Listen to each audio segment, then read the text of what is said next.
Channeling in from the Quantum Downs, it's Wednesday. We are wizards, and it's time for our weekly cult meeting, Wizard Wednesday.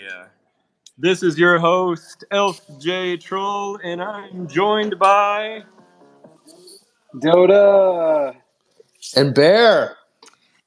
Welcome, Hello. everybody. Today is a really big show. We've got all kind of random things to talk about. The cult in Discord gave us all kinds of questions, and we are going to answer every single one of them to the best of our abilities. But first, let's just quickly recap our presence at Comic-Con last week. Bear, I heard it was a real success. Yeah, one of the best parts was I showed up at our booth and lo and behold, Tanya was standing there decked out in all of her cult gear. So that was a really nice. It was awesome to see Tanya. She was awesome. But yeah, we had a big street team dressed up in cloaks with runes on them. They were actually the same cloaks that we had the street team wearing in New York City during NFT NYC. And we gave out a boatload of comics, and reception was really well received. I guess not that surprised. We're giving away a really nice looking comic for free to people who are in town to look at comic books. So, that Bear, was, when you say a boatload, do you have an exact number on that? yeah, like tens and tens of thousands. Tens and tens, so that sounds like 20,000 comics. Yeah, I think it's a lot. And I know, like, our first estimate was like, oh, we'll give out 100,000 at both Comic Cons. It turns out it's really hard to give out 100,000 units of anything. So we gave out around 20,000. That doesn't stop us from giving out the original, like, the ultimate number of 225,000. Like that's what's printed. So I think it actually, in a good way, it works out because it allows us to go to other events that we think, align with people that would love a comic and love Forgotten Runes and all the things that we're doing. So we have like a whole entire sort of schedule of other events that we're going to hit with the street team. But it was really great. I got to say, like, I know that not everybody on the team got to come. It was really just me, I guess. But to see the comics being handed out, I was even out there on the street handing them out myself and like giving them to kids and giving them to Spider-Man. And, it's just really cool to see people react to, one, something that we worked on so hard, but two, just for people to like, sort of like not have seen, like when we explain the story of like how the comic came to be and Forgotten Ruins what it is, people were like legitimately interested. Yeah. And I think like the theme was like, it's really nice to see like new brands, new fantasy worlds like being born, because it's like it's something else for them to chew on, something new.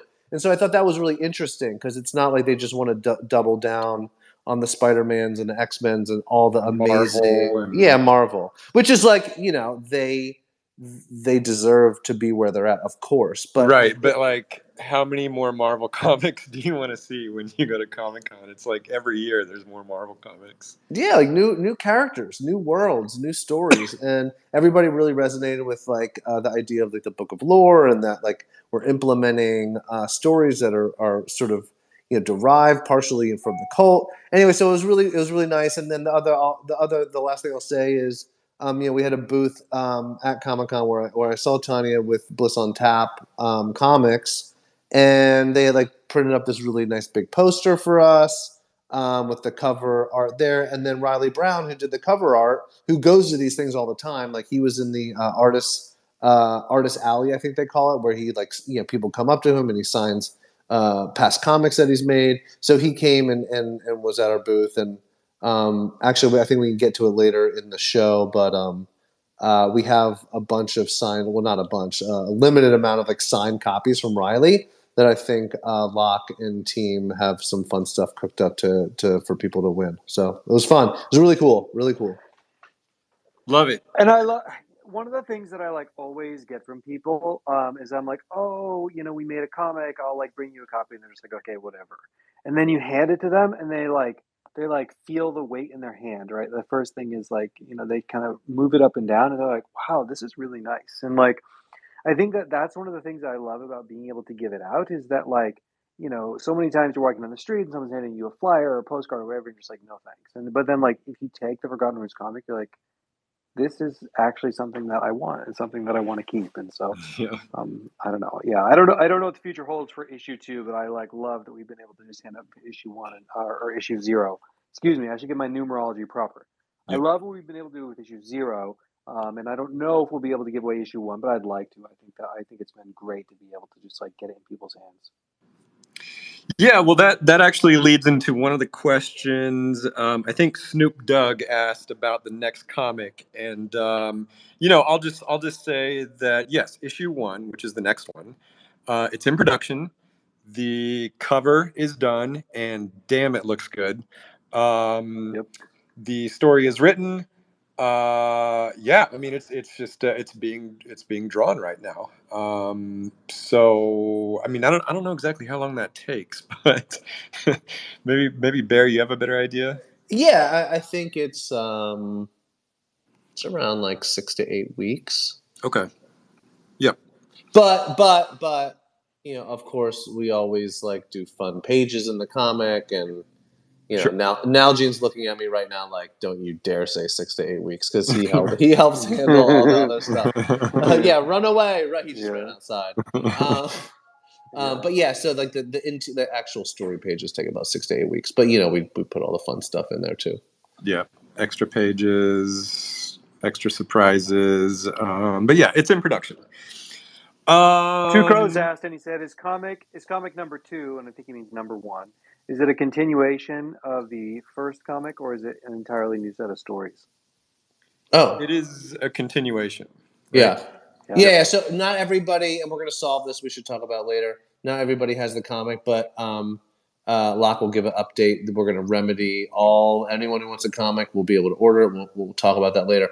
But the idea behind this issue 0 is that it's a bunch of short, like almost cold opens, like short stories that like tee off different story threads, and then issue 1, 2, 3, 4, 5, 6, and I think 7 pick up where those individual stories start.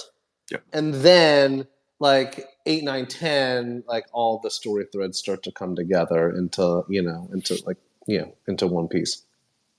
Yeah, and just like on top of that, one of my jobs and what's been really fun for me and the writer is just like finding all these different places to fit cameos of cult wizards and and make it work and not just make it seem like something that's just like thrown on top for no good reason. And so this next issue 1, it's got some really fun cameos that I think really work with the story. So that's the comic. Let's jump to another question. Wait, Emma. I actually, hold on for 1 second. Okay, yep. Should we have Locke just talk about I was real gonna fast? I was gonna jump go in for it. here. May as well. Yeah, I feel like it was a bit of a little bit of a technical difficulty with the comics in terms of getting them in the hands of cult members that ordered from the merch. So if you place a merch order, you will automatically be receiving a comic book in the mail sometime soon. So just keep an eye out on your mailbox. Don't, harass your mail person or anything, but just know that it's coming. And this Friday, we will be having comics available to order on our site. You can order up to 10 in one order, but if you have to order more than 10, you'll have to go through our fulfillment team just so that we can keep a really tight inventory ship. And if you've reached out to me about ordering more than 10 comic books, know that your order is being taken care of. And as soon as we have confirmation of those being shipped, you will receive that. And lastly, as Bear mentioned, we are having a contest. Riley signed 20 copies of the comic that will be given away on Friday. The team and I just worked on a really fun 10-day giveaway contest that will happen on Twitter. So just keep your eye out. You'll get an announcement soon, but it'll be something fun that we can all participate in.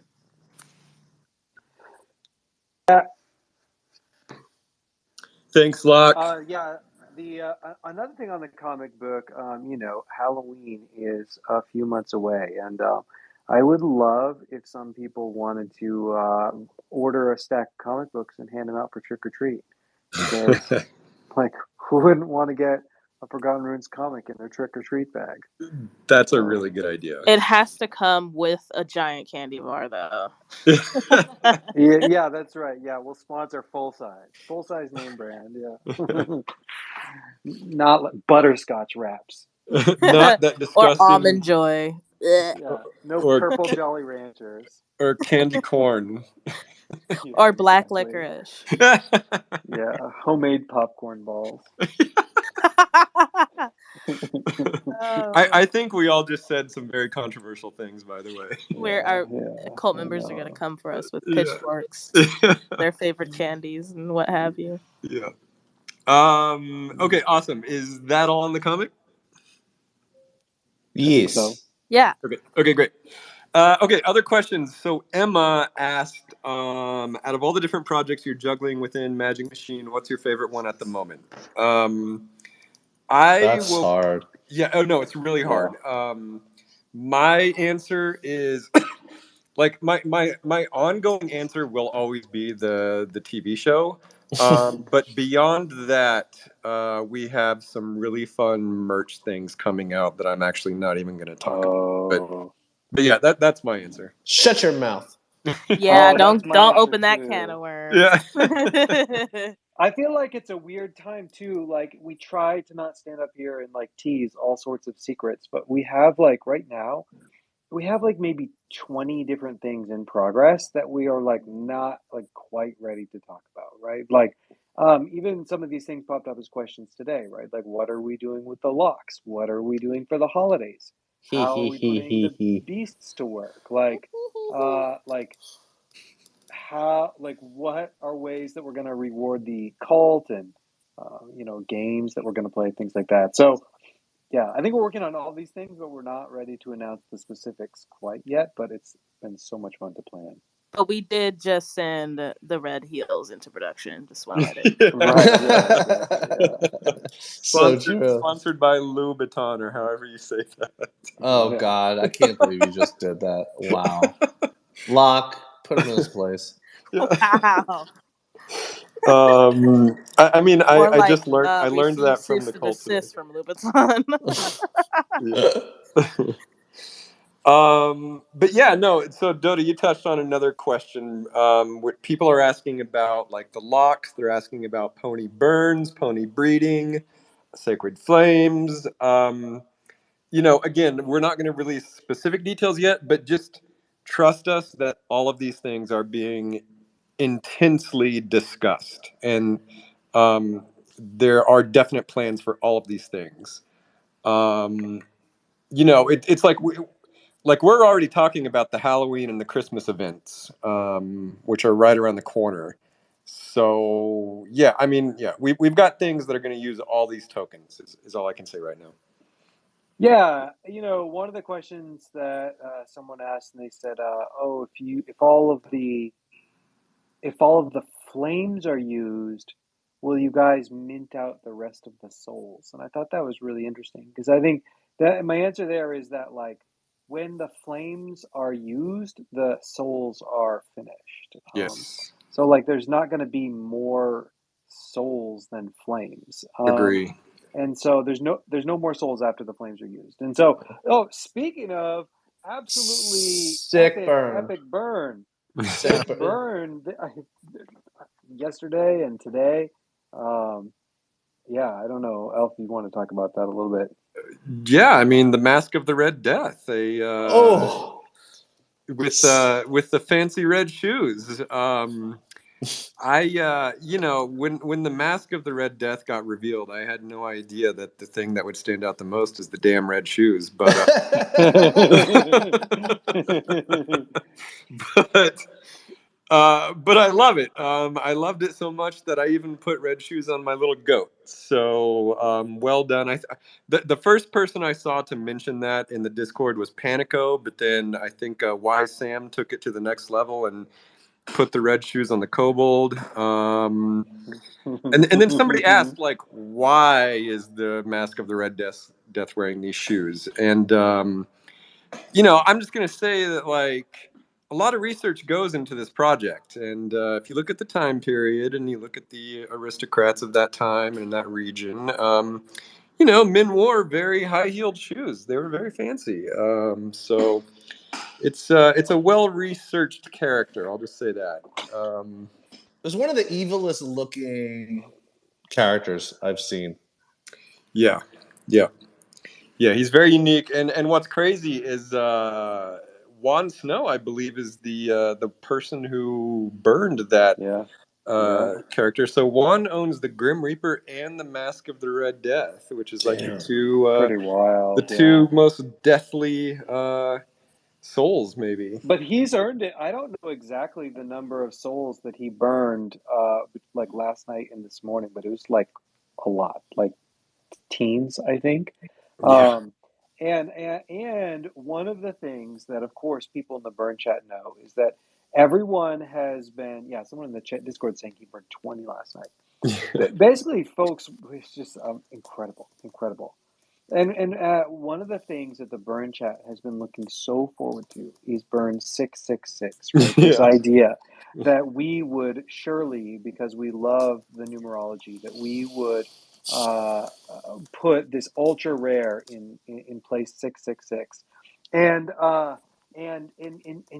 Elf, you and I, we knew that from the very beginning that people would totally do that, and Yep. I don't think that we necessarily expected souls to take as long to burn out as it did, but we definitely knew that, like, if 666 was the most rare of the entire collection, it would surely go to like a mev bot.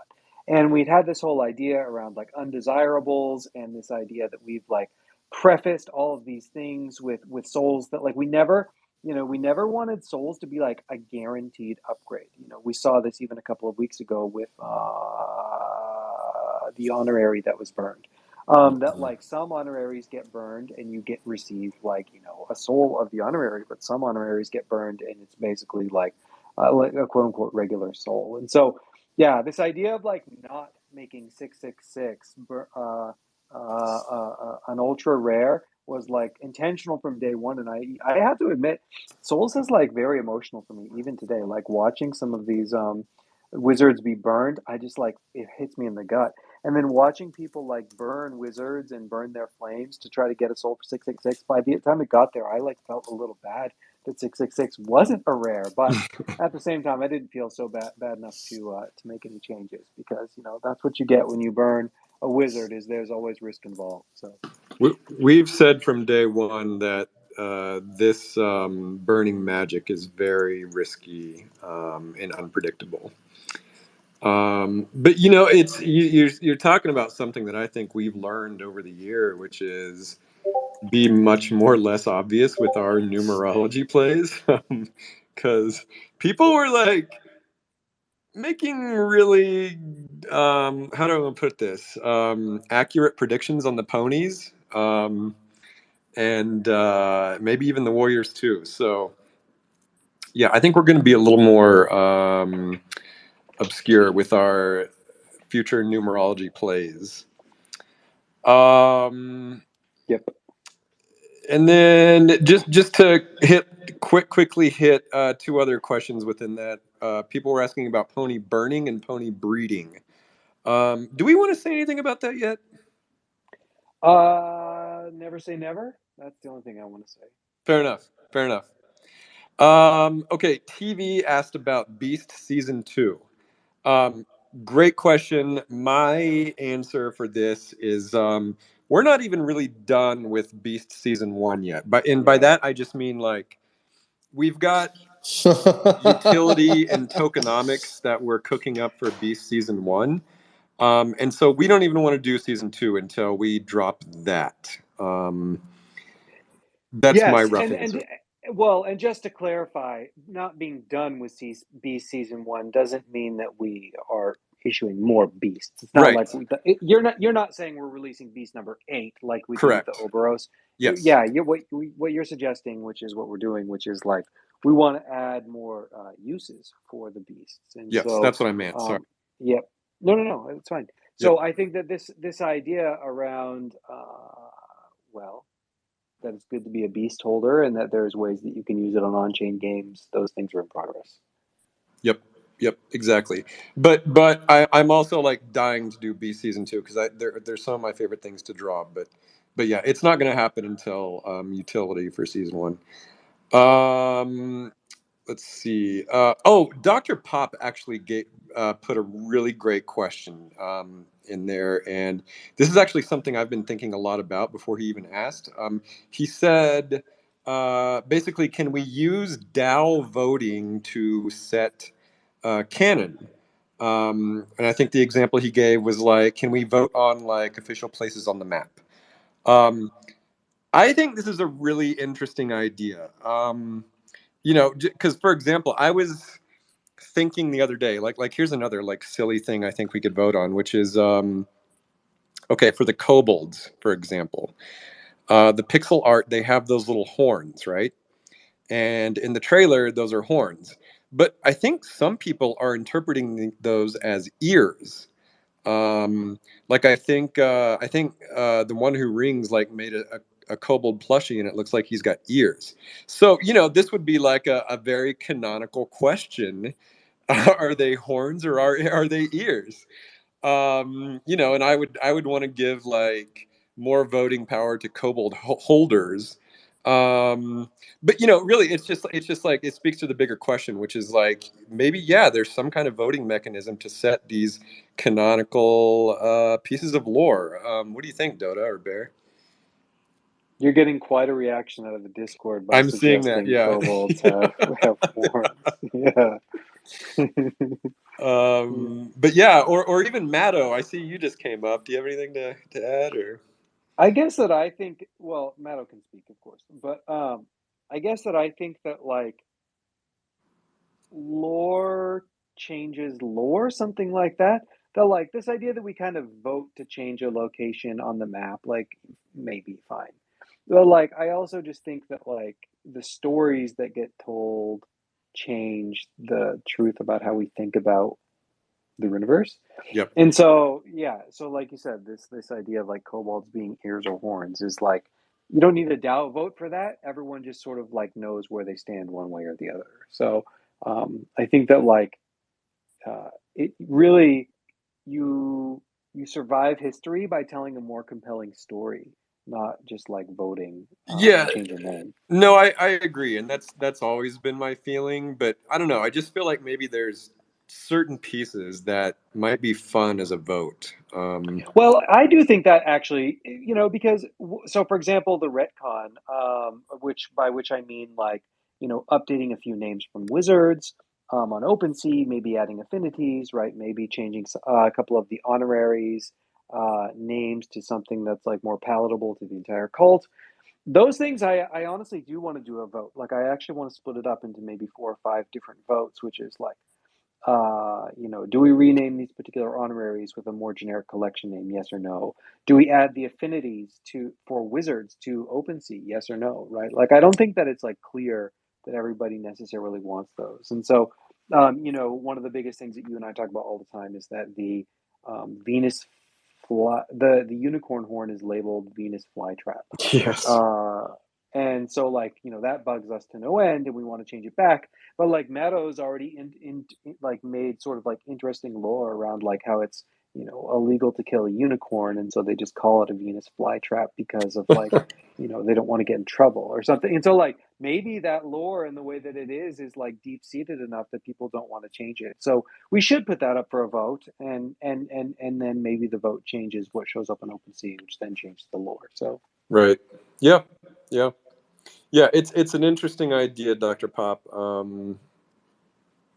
Especially because the DAO, we're still waiting on a bunch of legal stuff, and so we don't really have a lot of stuff to vote on yet. So maybe I don't know. Maybe we can set this up. Snoop Dogg asks about merch for kids because oh heck he's yeah. sick of buying Pokemon stuff. um, so this for me, I think the short answer is yes, definitely. But it also makes me think of this other sort of shift that I've been sort of experiencing in myself, which is like in the very beginning of this, I like my conception of Forgotten Runes was like totally all adult, like the Castlevania on Netflix was like my model to follow for our show, and it's got a lot of violence and sexual references, and it's very mature. But now I'm starting to shift into like maybe it's not. I definitely don't want it to be like a totally kids IP, but I do want to make more kid friendly stuff because I know a lot of cult members have kids, and I love giving the comic to kids, and like because they love it, and I want to make I just want to make more kids stuff. I know Dota, you have some feelings on that. 100%. Yeah. Yes. So part of it is just like it's a couple of things. One, Forgotten Runes is like recreating a lot of the things that I just delighted in as a kid. I talk about that all the time. And then the other part of it is like that I have kids and I like playing with them, and I also like super appreciate games and movies and stories or whatever that like we can both enjoy at the same time, right? Because I'm looking for ways to like spend time with my kids.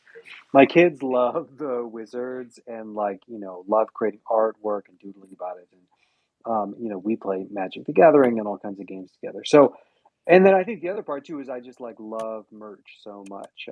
Someone was asking about like back to school merch because they have like so they don't have to buy Pokemon stuff again. I think that actually was It was Snoop Dogg. Dr. Poplovsky, but Snoop Dogg, yeah. Yep. Snoop Dogg, if you're Snoop Dogg or anyone who's like listening in and on Discord, I'd be super curious to know like which merch items do you buy of like Pokemon or whatever for your kids back to school, because I think that actually that even could help us on terms of like the things that we choose to make. But I mean, I think that there's like, a marketing nefarious angle that's like kind of icky, but it's something around like, Disney always gets gets like kids attached to brands, and then you grow up with it.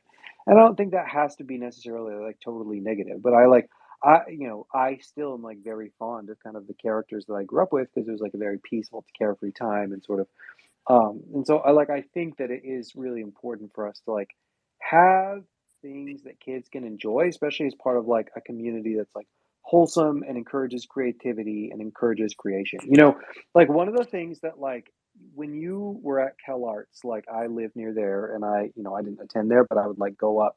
And one of the things that I loved about the community, the people that I met in Cal Arts, was they were just super high in trait openness and being like very encouraging. Like anytime, in my experience there, anytime that like somebody made something, everyone was like really encouraging about being like, oh, that's really cool. Like, oh, I love how you did this, or I love this color, or I love this like aspect about it.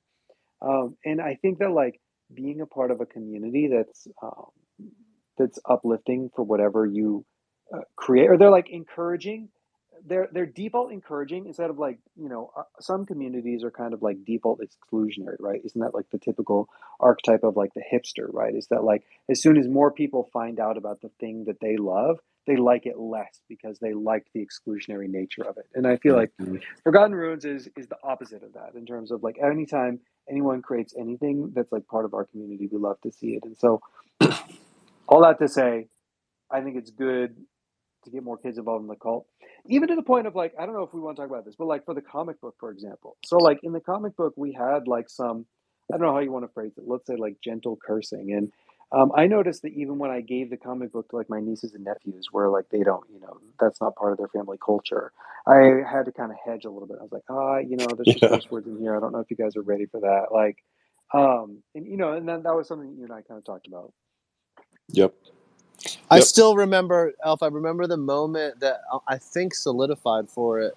The kid thing is when we were at the Christie's event in New York, and you handed the comic book to a little girl, and Yep. like there was like a sparkle in your eye, and you were like, I just gave this comic book to this little girl. She loved it, and you were just like, there's something triggered in your head. I think.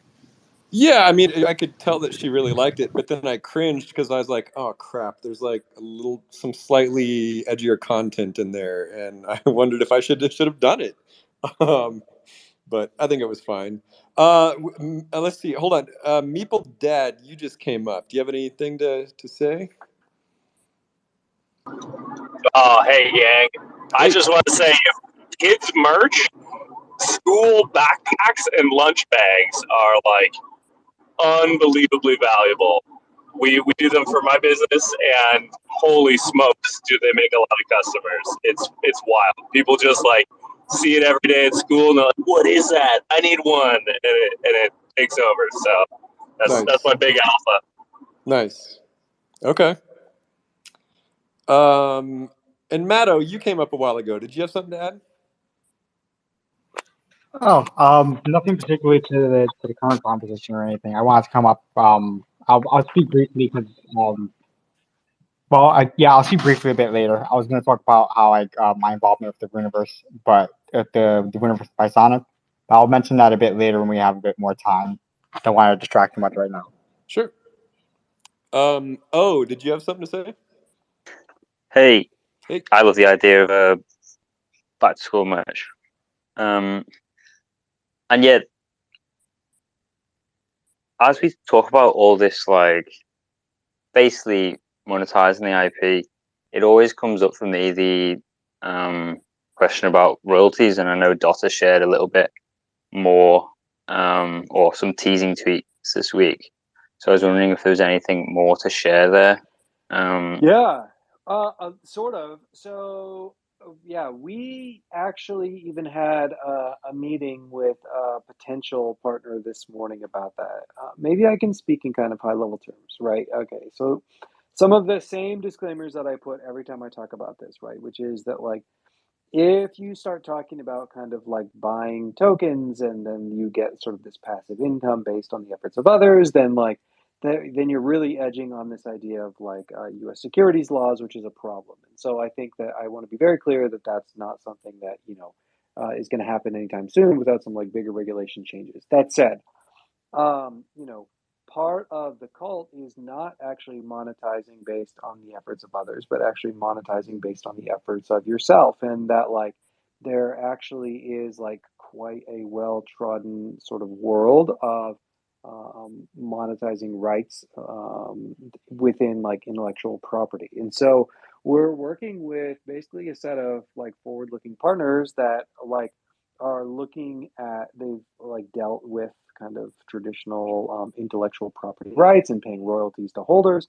and they also kind of see Web3 as the future of this sort of like I don't know, rights management architecture or whatever. So I'm a super nerd and like geek out over this kind of thing around like how you can basically like use the law and technology to be able to kind of like structure something new that like works for everyone.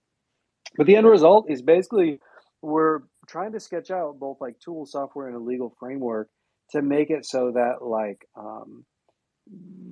there is a way to monetize based on the rights that you hold on the character that you've developed in the Runiverse. So um, one, I'm not like not ready to announce all the particulars of the details. We haven't finalized the deal with this team. We haven't worked out like the exact legal documentation.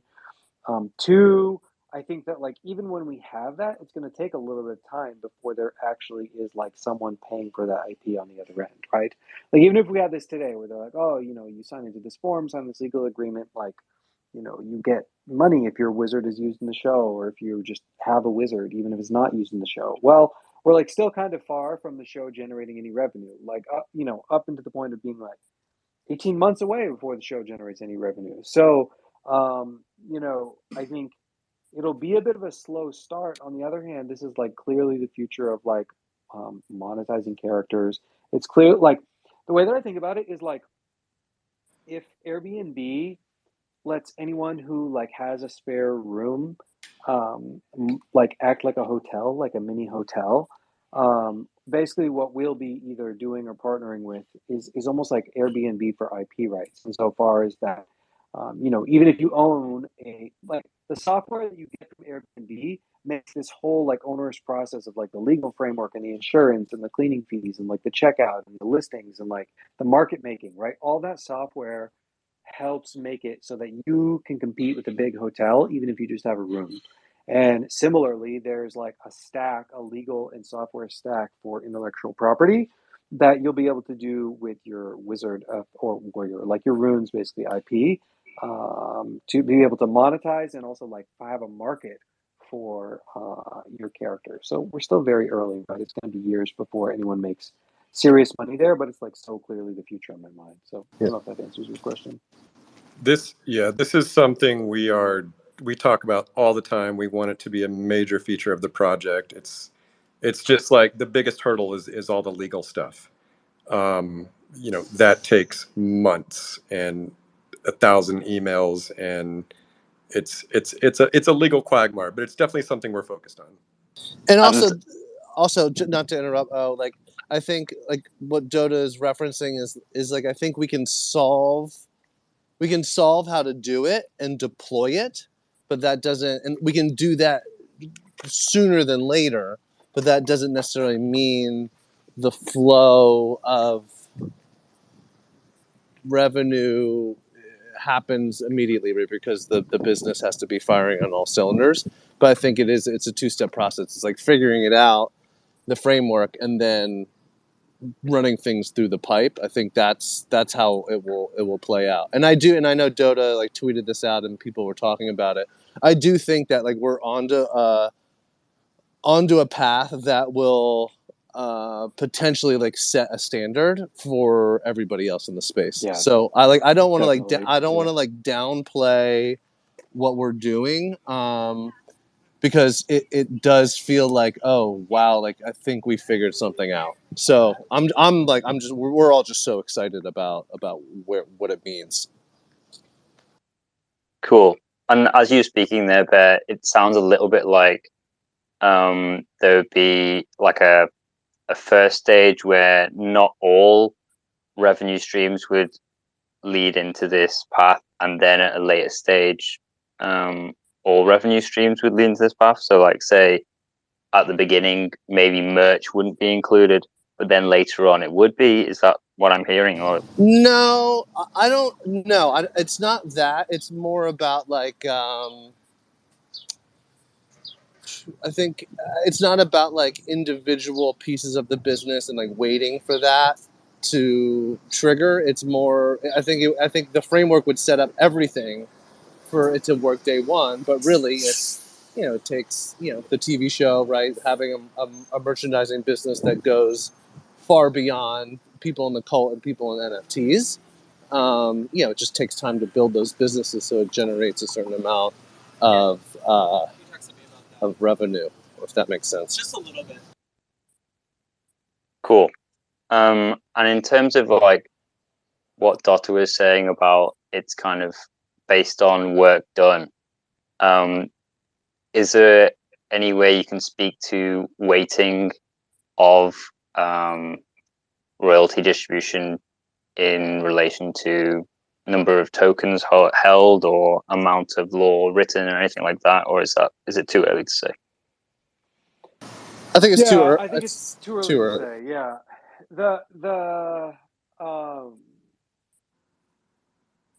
Yeah, it's too early because there's just so many there's just so many different things, right? Like, but I do think that it shouldn't be limited to just someone who had their character appear in the show, right? Like there should be an opportunity at some level for everyone to participate.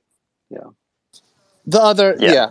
and I think the other thing that speak vaguely about is like it's not only about what we're doing; it's about lowering the barrier of entry for everyone who wants to create.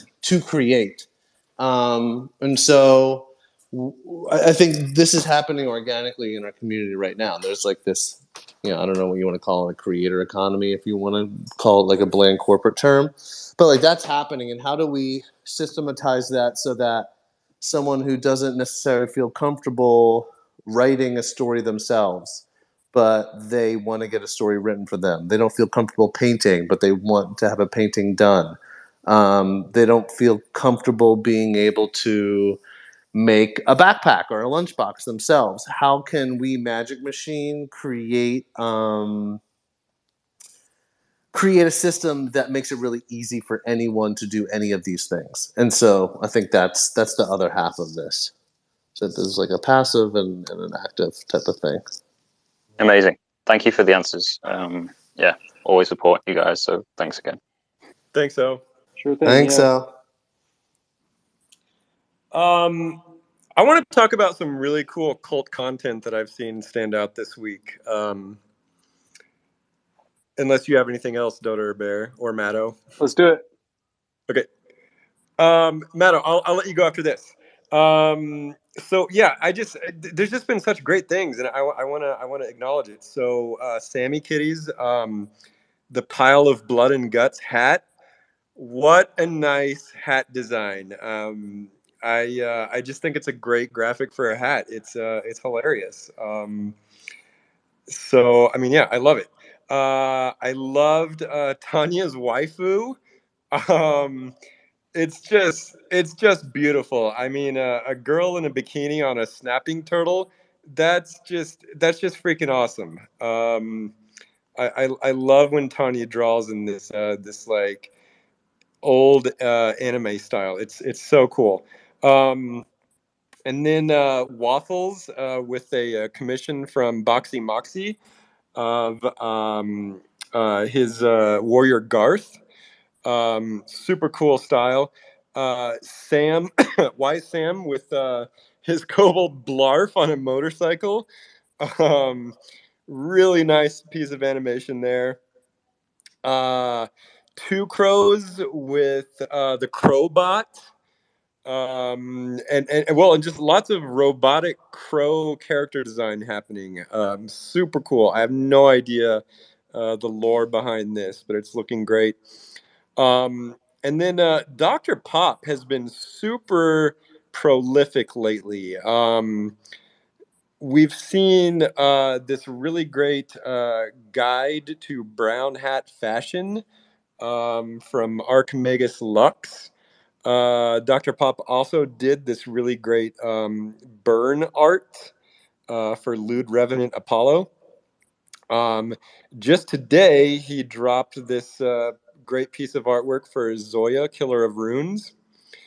And then a few days ago, he did this just amazing, really comprehensive lore entry on the entire Milk Guild and the Great Canaanite Hunt.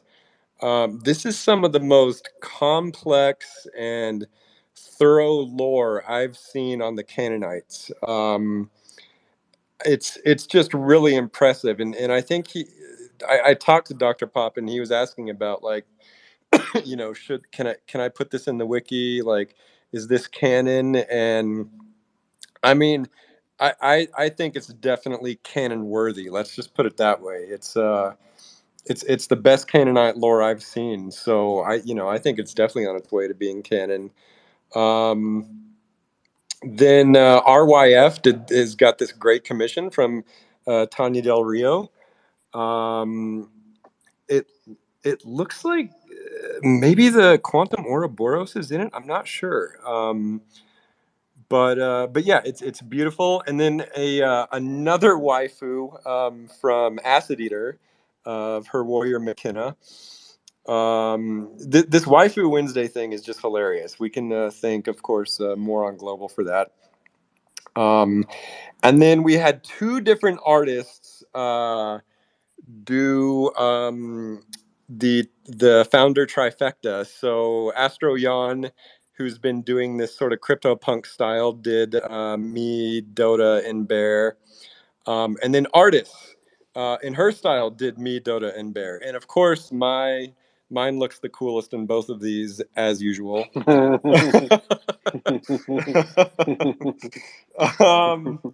And then we've got some more mystery from the mercenary. I could be wrong, but I think he has changed his name to Arthur, Mercenary of the Arena. I think it was like I don't think it was like that last week. So maybe he's slowly dropping some clues as to his identity. But always good stuff from the mercenary. So yeah, that was the cult content that stood out to me this week. It's really good stuff. I love the waifu stuff. I love the blood and guts hat. So yeah, awesome job, guys. Matto, do you want to tell us about your new Bisonic thing? Sure. First, before I get into that, I think you're going to have to arm wrestle everybody else on the team to confirm whether or not you're the best looking one of the bunch. No.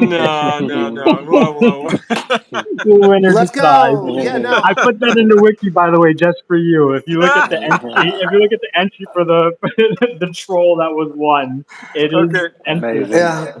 Elf, I'm in the bear cave. You're welcome to come by anytime. Hey, listen, let me just stop for a second. There is going to be a round 2. There's going to be a rematch. And all I got to say is you better watch out, Bear. That's all I got to say. Okay, go ahead, Madam. Okay.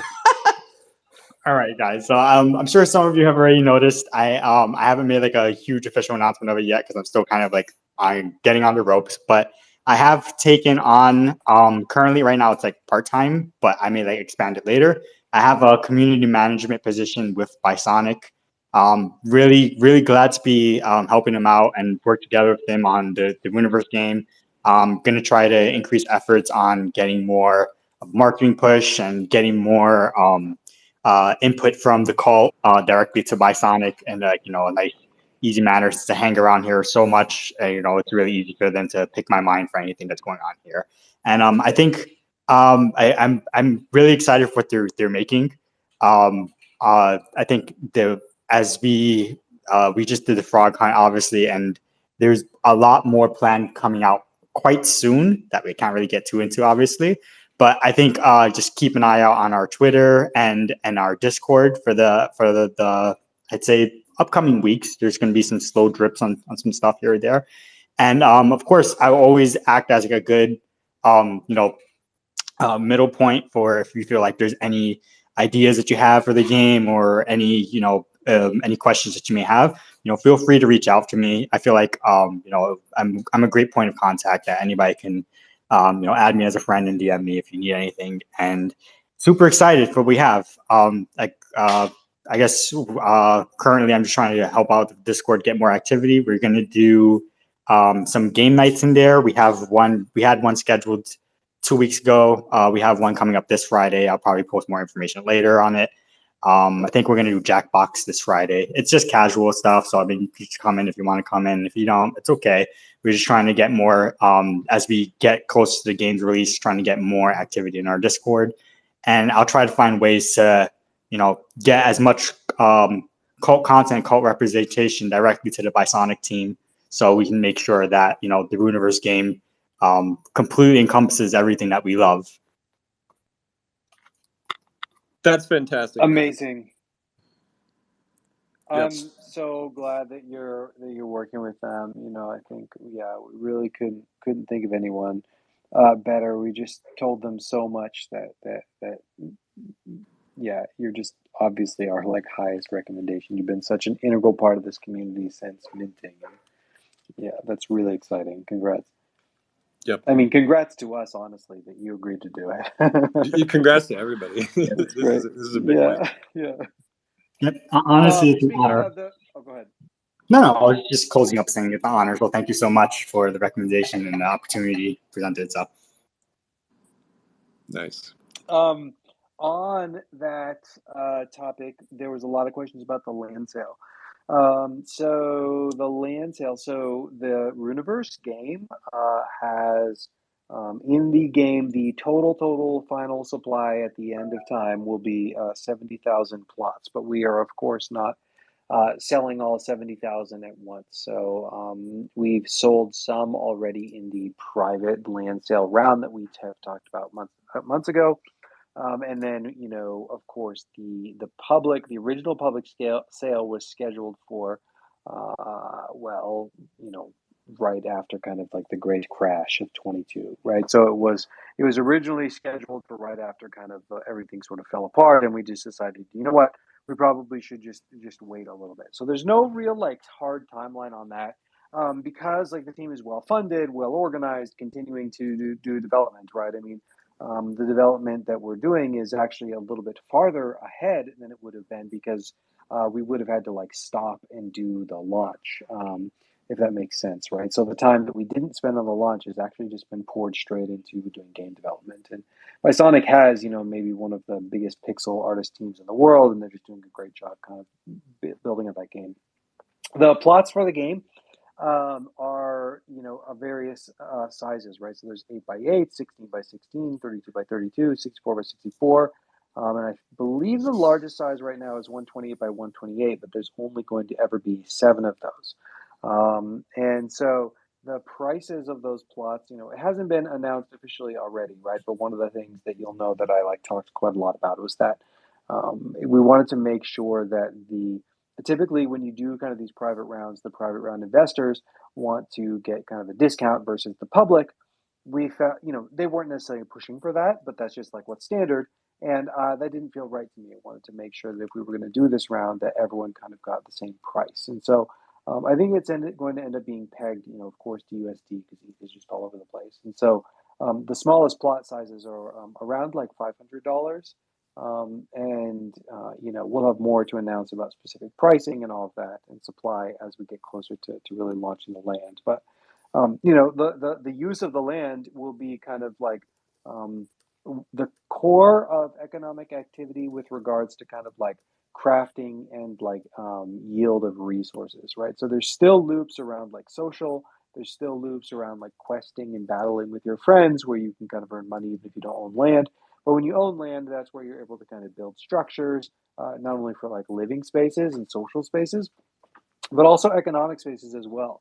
Like you'll be able to develop your land, which will let you be able to harvest resources from that land, and maybe even be able to kind of like you know, rent out or allow use of other people to that land. So there's quite a lot of sort of intricacies in the tokenomics there that will be kind of unrolled as we reveal them. But yeah, I mean, I think that's the latest with the land sales. There's no like date yet.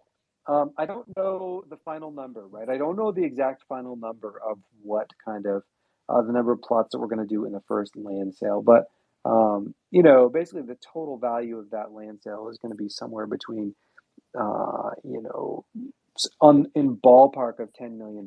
And so I think that, like, you know, really for us, when you ask like, well, when is the time period that kind of you're planning on actually dropping it? And I think it's just something like, well, just like when we start to see, you know, the market recover a bit, where we feel like we could move that degree of land. And so it's really just kind of like a waiting game, right? Are we going in on another 4-year bull market? Are we, bear market like we had in 2018? I don't think so. I don't think it's going to be as long. But I don't necessarily think it's going to be, you know, in August necessarily. So, but, you know, could be surprised. Like Illuvium, for example, already dropped in this market and they did quite well. So I think that like there's a lot of kind of unknowns we're talking about all the time, prepping, planning, building. So yeah. Yeah, Oz asked about the land. I think he asked if the new map expansion is going to be included. And well, part of the game, yeah. Oh, go ahead. Well, I was just gonna say, I think at least that southern part with the jungle might be, but I'm actually not sure. Do you know, Dota, or even Mato? Do you know? Well, I think they're gonna like build out the world. Like each sort of biome of the world requires its own artwork, and then also just in terms of, so that's like in terms of development. And then the second part is just around like, we want to roll out the world in a game that feels like full enough. No one wants to play a ghost town. And so I think Yep. part of the rollout of the different areas will depend on kind of like growth in the like user base of the game. And again, unlike a lot of other Web3 games, this game is being designed one well, it's being designed to be a game that's fun for people who like play, let's say regular games, like normal Web2 games. And of course, that's like Bisonic's expertise is like building those kinds of games and rolling them out. But then they also are like very kind of innovative and working with us to make sure the tokenomics and the ownership feels native to people in Web3. So, it's really inspired by kind of like our time, particularly Jeldor at Bisonic, uh, the head over there and co-founder by Sonic, right? Spent a lot of time playing, Ultima Online and EverQuest and all of these like, early MMOs that were quite fun, but they didn't have crypto then, so the economics didn't quite work. So trying to build a game that's like incredibly fun, but where you still own your stuff. And so, yeah, hopefully that'll bring in a lot of like non-crypto people, and then the game will grow, and then we'll grow areas of the map as that happens. Speaking of Oz, I think he's reading lore today. I don't know if Oz is. Oh, yeah, Oz is here. Oz, I heard you were reading lore today, but if not, just ignore the call to come read lore. But if you are, please raise your hand and come up. Let's see. Dota, you and I had a big conversation. I think we're going to push it to next week, though. But let me just put a little seed in everybody's brain. We've been talking a lot behind the scenes about NFTs, especially character NFTs, and if they should be dynamic or if they should be permanent. And what I mean by that is like, should we build like the ability to change your NFT into like the token? And I don't want to get too far into it. But We're going there. No. Like my preface was I don't want to go there just yet. I'm just putting the seed into everybody's like. So something to think about. Maybe we'll do this next week. But it's a very fascinating topic, and it's something we've been talking a lot about at Magic Machine. We need to go more into it next week. I think that's a very fascinating idea. Yes. Yep. For sure. Oz is not coming up. Is there anyone who has lore to read today? No, he's here. He is here. I am here. Hello, Oz. Hey guys, thanks for having me. Hey. So yeah, go ahead. No, I wanted to read the lore of Sage Kella of the Steppe because he's gonna be the character featuring the short film that's gonna be funded by the DAO, and would like to thank everyone on behalf of my friends for voting for. And so I'm just gonna go. So basically, Sage Kella is his lore is written by so far 3 wizards, and there are 3 notes, each one written by one of these wizards. So the first note is, today I spent the morning observing Sage Kella without him noticing. He left early for a morning walk and spent the whole day out. Sage Kella is a hermit. He lives alone in a rocky shack. Though the steppe is a wide open place, his house is hidden among rocks, making it difficult for any passerby to see it. I almost got lost the first time I went to visit him. Inside is surrounded by books of all kinds. His home is always smoky due to the potions to which he is devoted. He avoids contact with the external world because he believes it is full of distractions and that the only way of living the true life is going inwards. Kella's daily routine is based on walking to the nearby swamps to see the green bullfrogs. He spends hours watching them in their marshy lives, observing and connecting thoughts regarding philosophy and science. Some say he's a visionary, while others think he's a goofy old man. I definitely think he's a genius. He often catches some frogs, both for fun and need. He likes to keep some company at home, but the practical use for the bullfrog is its specific and powerful venom. After years of studying psychedelic elements and risking his life in both experiments, Kella has concluded that the green bullfrog's venom is the best mind expander. Lately, he's been working in the ideal dosage, which requires patience, for the venom changes according to complex variables, like the bullfrog's age, its birth time, and its total fat, noted by Shadow Mage Hagar of the Realm. So this is the second note. To Sage Kella of the Steppe, the ideal dosage of the green bullfrog's venom might hold the key to enlighten all living beings. However, just as this research grants him blooming visions of heavenly mandalas, it can bring about some scary bad trips too, as some of us have witnessed. It is yet to be confirmed if the venom's experience happens within the brain only, or if it makes the brain work as a door to actual other dimensions. In spite of his cranky outlook, Kella is a sage, an adventurer in the universe of subtle waves, thriving day by day, anchored in the power of his courage staff, noted by Archmagus Casper of the Mist. And this is the third note. Messy manuscripts register all this process. There are very few fellow wizards who have access to them. I do. We gathered to organize Kella's ideas, either by visiting the sage or receiving one of his rare letters.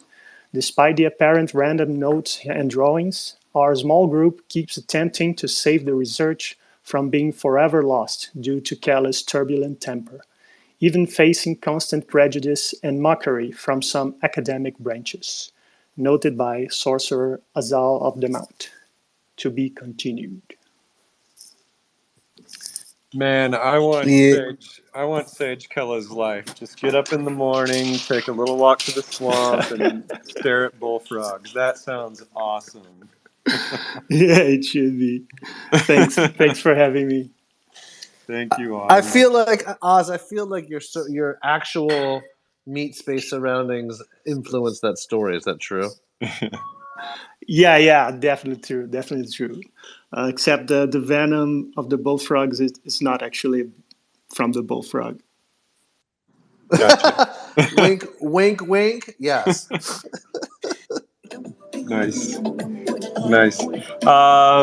Cool. Well, Dota, Bear, Matto, Jitsi, any other final words? Just a little magic. Dark magic. Whoa! Okay. Calm down. Calm down. It's not Jeez. There's gonna be more burning soon, huh? Yeah, congrats, Juan Snow. You know Congrats, something. Juan Snow. 666 is not an ultra rare. Sorry. Sick burn, Juan Snow. This has been Elf, Dota, And Dota, Madotsuki, Bear Snake, Oz, Lock. and Loch Ness, Jitsi, Anya. channeling out from the Quantum Downs. GN, everybody.